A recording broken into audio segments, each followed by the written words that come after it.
오늘은 보라라는 제목으로 하나님 말씀을 같이 나누길 원합니다.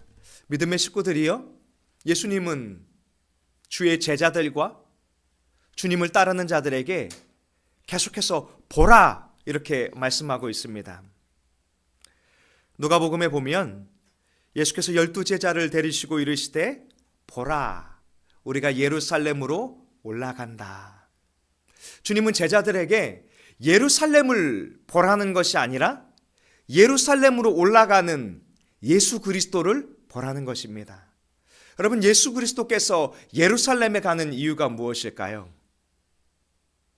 십자가의 길을 걸으시기 위함입니다. 오늘 예루살렘을 올라가며 보라 하신 이유는 예수님께서 자기 십자가를 지고 우리를 속량하여 주시기 위해서 걸어가시는 그 구원의 길을 보라 이렇게 말씀하고 있는 것입니다. 이것은 선지자들을 통해 기록된 하나님의 구원 계획이 우리에게 성취되는 것이다 이렇게 말씀하고 있는 것입니다. 믿음의 식구들이요, 우리가 세상을 바라보면 소망을 찾기가 어려워요. 그러나 주님을 바라볼 때, 영원한 하나님의 나라를 소망할 때 우리에게 참된 소망과 기쁨이 있는 줄로 믿습니다. 1절에 보면 예수께서 여리고로 들어가 지나가시더라. 한글 성경이 그 주님의 마음을 다 표현해 주지 못하고 있어요. 예수께서 여리고로 들어가서 지나가신다. 예루살렘을 향해 가는 길에 여리고를 지나가는 것이다. 이렇게 표현하고 있는데 성경 원문의 의미는 그곳에 분명한 이유가 있음을 가리키고 있어요. 예루살렘으로 가는 길에 여리고를 지나는 길은 굉장히 합리적이지 않은 길입니다. 그 당시 여리고에는 강도들이 굉장히 많았습니다. 그래서 여리고를 지나간다라는 것은 위험을 감수해야 하는 길이에요. 그러니 예루살렘을 가기 위해서 여리고를 지나가는 것은 분명하게 여리고에 어떤 특별한 목적이 있음을 주님이 가르쳐주고 있는 것입니다. 누가복음 18장 35절에 보면 여리고에 가까이 가셨을 때 한 맹인이 길가에 앉아 구걸하더라. 바로 이 한 맹인을 주님이 만나주시기 위해서 여리고로 가신 거예요. 이 맹인은 예수님의 소문을 듣고 다윗의 자손 예수여 나를 불쌍히 여기소서, 다윗의 자손 예수여 나를 긍휼히 여겨 주옵소서라고 간절히 부르짖습니다. 그때 주님이 그에게 물어보시잖아요. 내가 내게 무엇을 하여 주기를 원하느냐? 주님, 보기를 원하나이다. 그래, 보라, 내 믿음이 너를 구원하였도다. 계속해서 주님은 예수 그리스도를 보라 하시고 예수 그리스도께서 걸어가신 길을 보라 하시고 제자들에게 너희도 그 길을 가야 한다 이렇게 말씀하고 있는 것입니다. 여러분, 유대 사회에서 맹인은 어떤 존재였을까요? 하나님의 말씀에 고아와 과부와 나그네들, 소외된 약자들은 주님이 돌보고 섬기라고 보내주신 자들입니다. 그래서 유대인들은 농사를 지을 때에도 밀 이삭을 다 털지 않았어요. 그래서 가난한 자들이, 연약한 자들이 그것을 통해서 음식을 공급받을 수 있도록 하는 제도가 하나님 말씀에 있었잖아요. 그런데 오늘 이 유대인들의 시선에서 맹인은 하나님의 구원 계획과는 전혀 관련이 없는 것과 같은, 이들을 돌보지 않고 생각하지 않는 문화를 가지고 있었습니다. 그것은 하나님 나라의 원리가 아니라 이스라엘이 로마의 압제 속에서 이 헬레니즘이라는 그리스의 문화가 그들의 심령을 바꾸어 버리고 말았던 것입니다. 그래서 성공을 위해서, 안정을 위해서, 또 나라를 빼앗긴 이 어지러운 시대 가운데에서 나라도 잘 살아야지, 나라도 살아남아야지, 이 소외된 약자를 향한 마음을 잃어버리고 말았던 것입니다. 그러나 주님은 그 잃어버린 영혼을 구원하기 위해서 오늘 여리고로 들어가신 것입니다.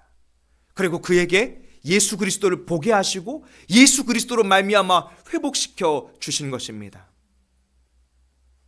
1절을 다시 보면 예수께서 여리고로 들어가 지나가시더라.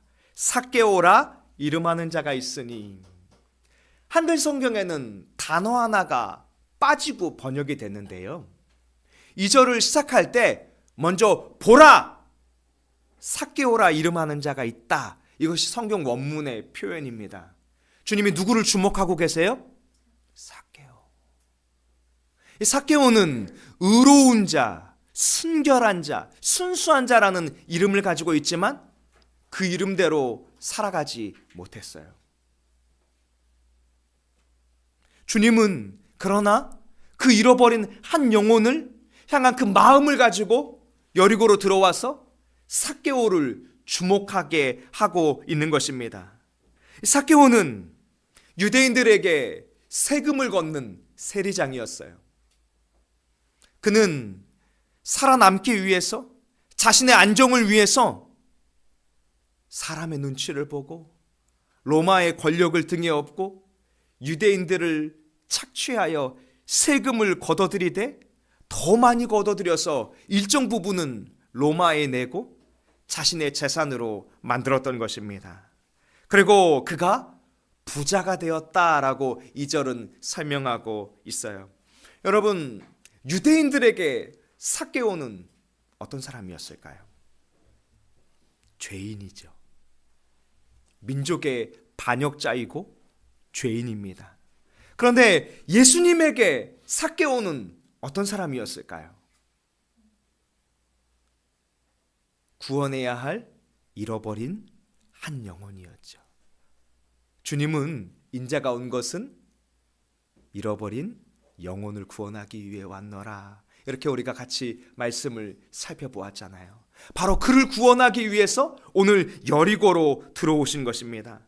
그런데 삭개오는 3절에 보니까 그가 예수께서 어떠한 사람인가 하여 보고자 하되 키가 작고 사람이 많아 할 수 없어. 반복해서 지금 계속 나오고 있는 단어가 뭐예요? 보라.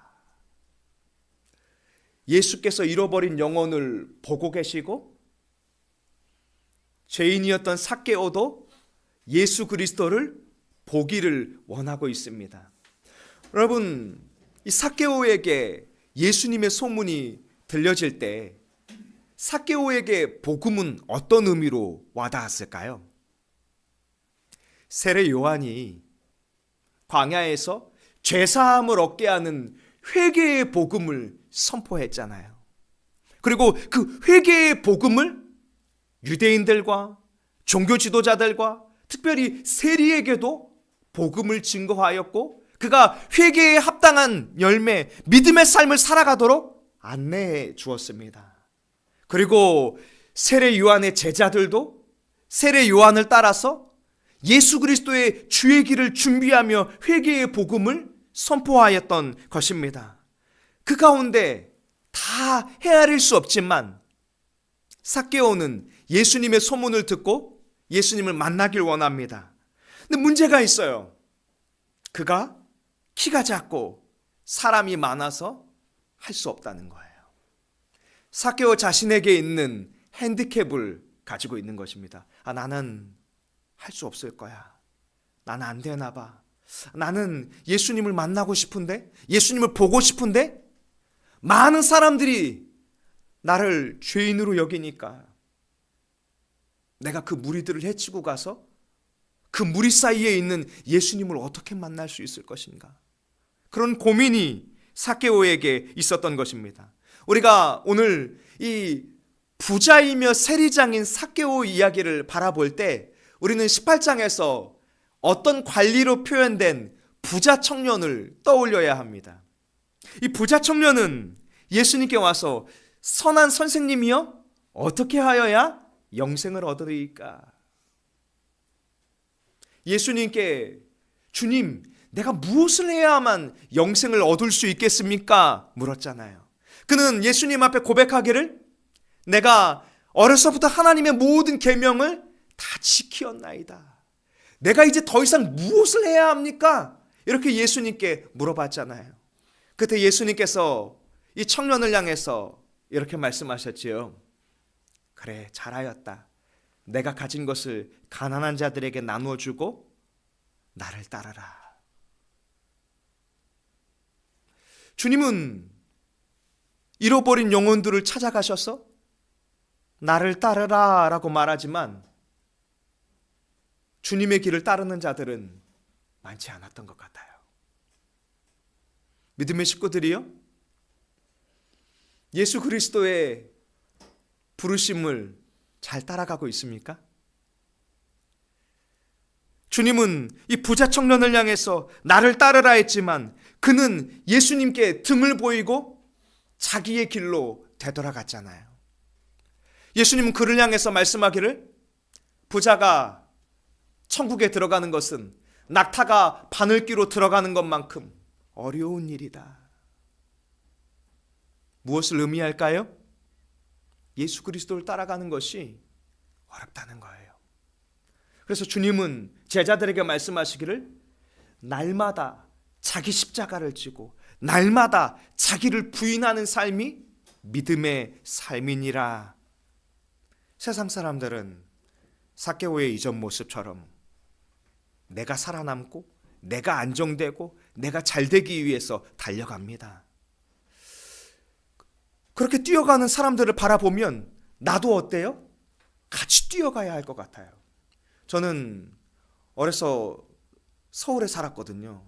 제가 서울 출신인 것처럼 전혀 보이지 않으시죠? 저는 서울 토박입니다.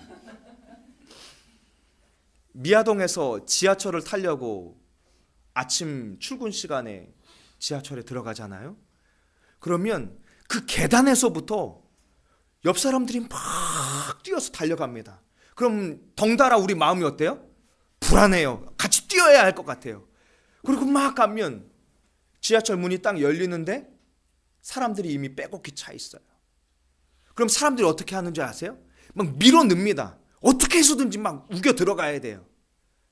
그게 세상의 모습인 것 같아요. 내가 저 친구보다 공부를 더 잘하기 위해서, 좋은 대학을 가기 위해서 열심히 달려가야 할 것 같고, 내가 이 사람보다 더 좋은 집을 얻어야 할 것 같고, 내가 더 좋은 차를 타야 할 것 같고, 남들보다 번듯하게 살아야 할 것 같은 마음들이 우리 안에 불쑥불쑥 삭개오의 마음처럼 들어오지요.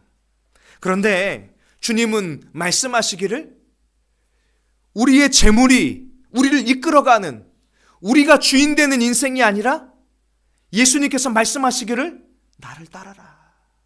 예수 그리스도를 따르는 삶을 살아야 한다라고 우리에게 말씀하고 있는 것입니다.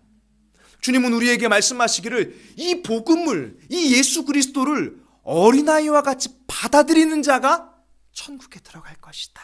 이렇게 말씀했어요. 예수님을 나의 주인으로 받아들이고 예수님을 나의 구주로 믿고 살아가는 자, 그가 하늘 소망을 품고 살아갈 수 있느니라, 이렇게 말하는 거죠. 삭개오도 예수님을 만나기 원합니다. 4절에 보면 앞으로 달려가서 보기 위하여 돌무화과 나무에 올라가니 이는 예수께서 그리로 지나가시게 됨이니라. 가만히 보니까 삭개오의 눈에 예수님이 이 길로 지나가실 것 같은 거죠. 그래서 예수님보다 빨리 뛰어가서 그 길가에 있는 돌무화과 나무 위에 올라가서 이제 예수님을, 지나가는 예수님을 볼 수 있겠지? 이렇게 생각하고 있는 것입니다. 믿음의 식구들이요, 삭개오의 나이가 얼마쯤 됐을까요? 삭개오의 직업이 아까 무엇이었죠? 세리장이었잖아요. 중년의 아저씨의 모습입니다. 중년의 아저씨가, 더군다나 저와 같이 키가 작은 아저씨가 막 뛰어가서 자신의 지위와 자신의 권위와 자신의 체면을 다 내려놓고 돌무화과 나무 위로 올라간 것입니다. 그리고 그곳에서 예수님을 보기를 원하는 거예요. 저는 이 말씀을 같이 살펴볼 때 성경에 한 사람이 떠올랐어요. 다윗이 여호와의 언약궤가 그 성 안으로 들어오는 것을 바라보면서 사람들의 시선이 어떠하든지, 자신의 아내의 시선이 어떠하든지 그것과 상관없이 기뻐하고 뛰며 춤추며 하나님을 찬송했잖아요. 얼마나 좋으면 그 옷이 다 벗겨질 만큼 주님을 찬양할 수 있을까요? 내가 옷 벗겨진 거 별로 부끄럽지 않아. 난 주님을 찬양하는 이 시간이 더 중요해. 이렇게 생각할 수 있을까요? 어제 추수감사주의를 맞이해서 이곳에서 연합 집회를 했잖아요. 마지막 찬양을 부르는데 모든 이들이 이 다산통행교회 예배당에서 들썩들썩 할 만큼 하나님을 춤추고 하나님을 기뻐하고 하나님을 찬양하는데, 하나님이 정말 우리 예배를, 우리의 중심을 기쁘게 받으시겠구나, 그런 생각들을 하게 되었습니다. 믿음의 식구들이요, 주님 앞에 우리의 모습이 뭐가 중요하겠어요? 우리의 체면이 뭐가 중요하겠어요? 사람들이 나를 죄인으로 여기는 것이 뭐가 중요하겠어요? 주님 앞에 있는 모습 그대로 나와서 주님을 보기를 원하는 것, 그것이 오늘 주님이 이 말씀을 통해서 우리에게 원하시는 마음입니다. 예수님께서 삭개오가 오른 그 돌무화과 나무 앞에 서서 삭개오를 쳐다보십니다. 삭개오야, 속히 내려오라. 내가 오늘 너의 집에 거하겠다.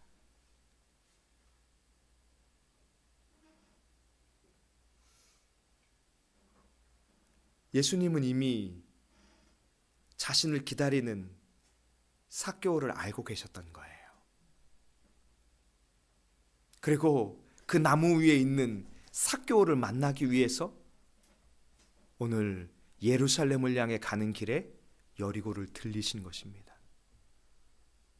구원해야 하는 한 영혼을 만나기 위해서 여리고에 와서 삭개오야, 내가 너를 보고 있다.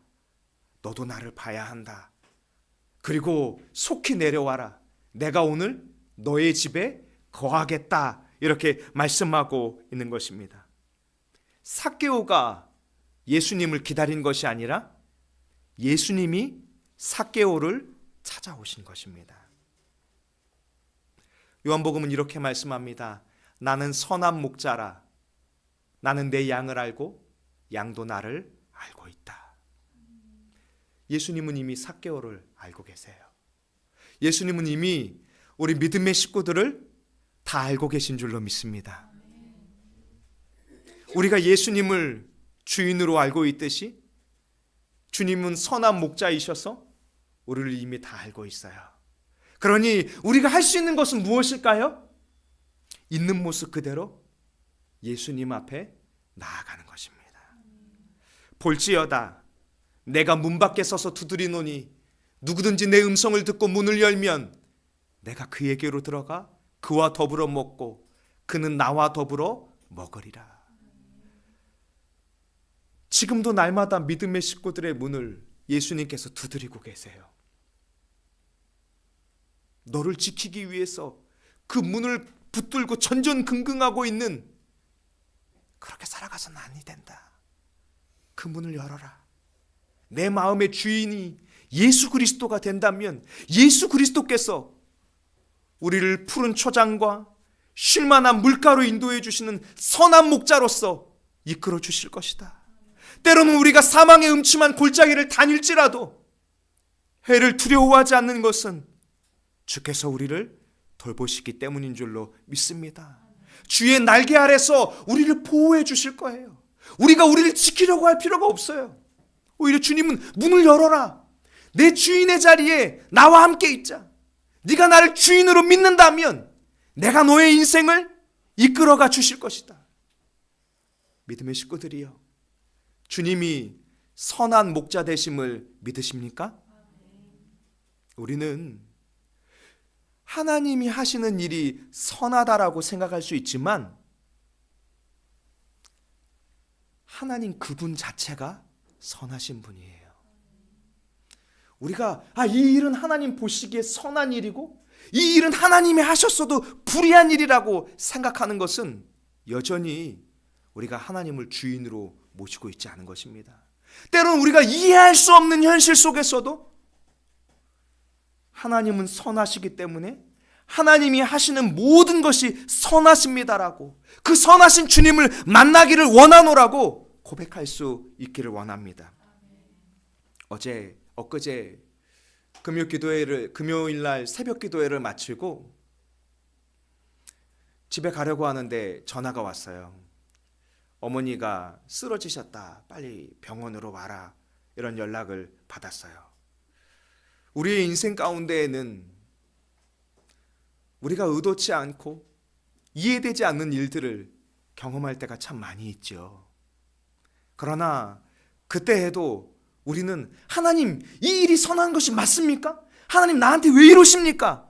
이런 것이 아니라 선하신 주님, 나는 다 이해할 수 없지만 하나님이 나를 선하게 인도하여 주실 줄로 믿습니다. 하나님, 나는 하나님의 뜻을 다 깨달을 수 없지만 나를 가장 사랑하시고 가장 신실하신 주님께서 선한 목자가 되어 주셔서 나를 만나 주시고 나를 회복시켜 주시고 나를 일으켜 주실 줄로 믿습니다라고 우리가 믿음으로 살아갈 수 있기를 원합니다. 예수님께서 속히 내려오라 하는 이 말씀 가운데 삭개오가 바로 반응했어요. 급히 내려왔다. 그러면서 삭개오는 주님과 즐거워하며 주님을 영접했다 이렇게 고백합니다. 여러분, 성경 원문에 즐거워하며라는 단어는 누가복음 15장에서 나온 단어와 똑같습니다. 누가복음 15장 23절에 보면 그리고 살찐 송아지를 끌어다 잡으라. 우리가 먹고 즐기자. 여기 즐기자 하는 단어와 동일한 단어입니다. 믿음의 식구들이요, 누가복음 15장의 이야기가 어떤 이야기인지 기억나십니까? 탕자의 이야기죠. 둘째 아들이 아버지에게 재산을 받아서 자기가 가고 싶은 길로 떠났어요. 그리고 허랑방탕하게 그 가산을 다 탕진하고 다시 아버지의 집으로 돌아옵니다. 그는 고백하기를 나는 아버지 앞에 죄를 지었으니 종으로 살아가기 원하나이다. 이런 마음으로 아버지의 집으로 터벅터벅 걸어오고 있습니다. 그런데 그때 멀리서 아들을 기다리고 있는 아버지가 그 아들을 발견하고 얼른 달려가서 그 아들을 부둥켜 안습니다. 그 아들의 누더기 같은 옷을 벗기고 우리 집에서 가장 좋은 옷을 입혀라. 좋은 신발을 신기고 손에 가락지를 끼워 내 아들인 것을 증명하라 말씀하십니다. 그때 이런 말씀을 하셨어요. 내 아들은 죽었다 살아났으며 내가 잃었다가 다시 얻었노니 그들이 즐거워하더라. 아버지의 즐거움에 함께하게 된 것입니다. 바로 우리가 그리스도 예수 안에 있는 그 주님의 은혜의 잔치에 하나님 나라에서 영원토록 함께해야 할 줄로 믿습니다. 그리고 이 땅에서도 주님의 은혜의 잔치에 함께하는 믿음의 식구들이 될 수 있기를 원합니다. 그런데 이렇게 주님과 더불어 즐거워해야 하는데 수군거리는 사람이 있었어요. 7절에 보니까 무사람이 보고 수군거려 이르되 저가 죄인의 집에 유하러 들어갔도다. 예수님이 왜 죄인과 어울리냐는 거예요. 그래서 주님이 인자는 병든 자를 고치는 의인으로 오셨다. 인자는 죄인을 구원하는 메시아로 오셨다. 이렇게 말씀하고 있는 것입니다. 그런데 잃어버린 탕자의 비유에서 맏아들이 밭에서 일하다가 집으로 돌아오는데 풍악과 춤추는 소리가 들립니다. 종에게 무슨 일인가 물었더니 종이 이렇게 대답했어요. 당신의 동생이 돌아왔음에 당신의 아버지가 건강한 그를 맞아들이게 됨으로 인하여 살찐 송아지를 잡았나이다.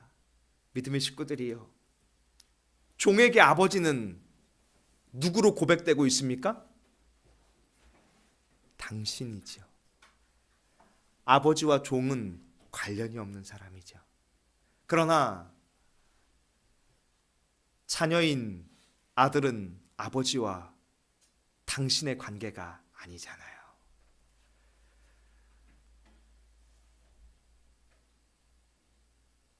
맏아들은 아버지가 둘째 아들을 위해 벌인 잔치를 향해서 분노합니다. 그가 노하여 들어가고자 하지 아니하거늘 아버지가 와서 권한대. 아버지의 즐거움에 함께하지 않는 것입니다. 왜요? 아버지의 일이 옳지 않다는 거예요. 그러니 나는 아버지와 함께할 수 없다. 종의 모습으로 맏아들이 살아가고 있는 것입니다. 믿음의 식구들이여, 우리는 하나님의 자녀로서, 하나님의 기업의 상속자로서 아버지의 즐거움에 함께할 수 있기를 원합니다. 맏아들은 아버지께 이렇게 묻습니다. 아버지의 살림을 창녀들과 함께 삼켜버린 이 아들이 돌아오매 이를 위하여 살찐 송아지를 잡으셨나이다. 아버지, 죄인인 둘째가 돌아왔는데 우리가 즐거워하는 것이 맞습니까? 이 둘째 아들은 아버지의 재산에 손해를 끼친 자인데 그를 받아들임이 맞습니까? 이렇게 물었어요. 그때 아버지는 말하기를 내 동생은 죽었다가 살아났으며 잃었다가 얻었기로 우리가 즐거워하고 기뻐하는 것이 마땅하니라. 삭개오와 같은, 맹인과 같은 잃어버린 영혼이 예수로 말미암아 회복되는 것이 마땅히 하나님 아버지의 일이니라. 오늘 인자 되신 주님이 그렇게 수근거리는 자들에게 말씀하고 있는 것입니다. 삭개오가 그 모든 것을 지켜보고 있어요. 자신을 죄인이라 정죄하는 사람들 앞에서, 또 주님 앞에서 삭개오가 이렇게 고백합니다. 삭개오가 서서 주께 여짜오되 주여 보시옵소서. 내 소유의 절반을 가난한 자들에게 주겠사오며 만일 누구의 것을 속여 빼앗은 일이 있으면 네 갑절이나 갚겠나이다. 여러분, 이 말씀은 율법이 아니에요. 율법에는 내 소유의 절반을 가난한 자들에게 주겠다라는 명령이 없습니다.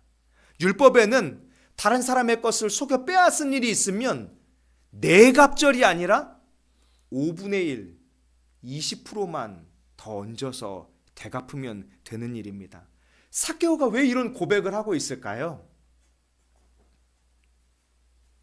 세례 요한이 회개의 복음을 선포했었다라고 앞서 말씀을 시작하며 나눴잖아요. 세례 요한이 있었던 이 믿음의 공동체는 주의 길을 준비했던 자들입니다. 그래서 그들은 하나님 말씀 지키는 것을 굉장히 중요하게 여겼어요. 그래서 하나님의 은혜를 받았느냐? 그러면 맹인을 정죄하는 것이 아니라 고아와 과부와 나그네를 하나님 아버지의 마음으로 돌보는 자들이 되어야 한다라고 믿음의 삶을 굉장히 강조하는 공동체였습니다. 그리고 그들은 너희가 만일 하나님의 말씀을 어겨서 다른 사람의 것을 악의적으로 빼앗았느냐? 그렇다면 4배를 갚아야 한다라고 가르쳤다고 해요. 그렇게 강조한 이유가 무엇일까요? 4배가 중요한 것이 아니라 하나님 말씀을 지켜라. 하나님 말씀을 두렵고 떨리는 마음으로 붙들고 살아가야 한다라고 가르치고 있는 것입니다. 누가복음 3장 8절에 보면 요한이 요단강 부근 각처에 와서 죄사함을 받게 하는 회개의 세례를 전파하니 12절에 세리들도 세례를 받고자 하여 와서 이르되 선생이여 우리가 무엇을 하리이까. 죄사함을 받게 하는 이 회개의 복음이 선포됐을 때 그 복음을 듣고 많은 이들이 예수 그리스도 앞에 돌아와서 회복되고 더 이상 이 물질이 주인이 아니라 예수 그리스도가 주인 되는 삶을 살았음을 선포하고 있는 것입니다. 예수님은 이렇게 말씀하십니다. 오늘 구원이 이 집에 이르렀으니 이 사람도 아브라함의 자손이미로다. 인자가 온 것은 잃어버린 자를 찾아 구원하려 함이니라. 사랑하는 다산 동행교회 믿음의 식구들이여, 여전히 세상 속에서 길을 잃어버리고 살아가고 있지는 않습니까? 예수님께서 더 이상 우리를 위한 길이 아니라 주님을 위한 길, 예수님께서 예루살렘으로 십자가의 길을 걸으시는 그 길을 보라, 이렇게 말씀하십니다. 내 안에 있는 두려움과 불안함 때문에 나의 눈이 가리워진 삶이 아니라 예수 그리스도를 온전히 바라볼 수 있는, 예수 그리스도를 온전히 따를 수 있는 믿음의 삶을 살아갈 수 있기를 원합니다. 주님은 제자들을 부르실 때에도, 맹인을 부르실 때에도, 삭개오를 부르실 때에도 자격을 묻지 않으셨어요. 그가 준비되었느냐를 묻지 않으셨어요. 주님은 늘 내가 문 밖에 서서 너희의 마음의 문을 두드리고 있다. 주님의 길에, 주님의 즐거움에 참여하는 자가 되라 말씀하십니다. 오늘 이 말씀을 붙들고 주의 길을 따를 수 있는 믿음의 식구들이 되기를 원합니다. 기도하겠습니다.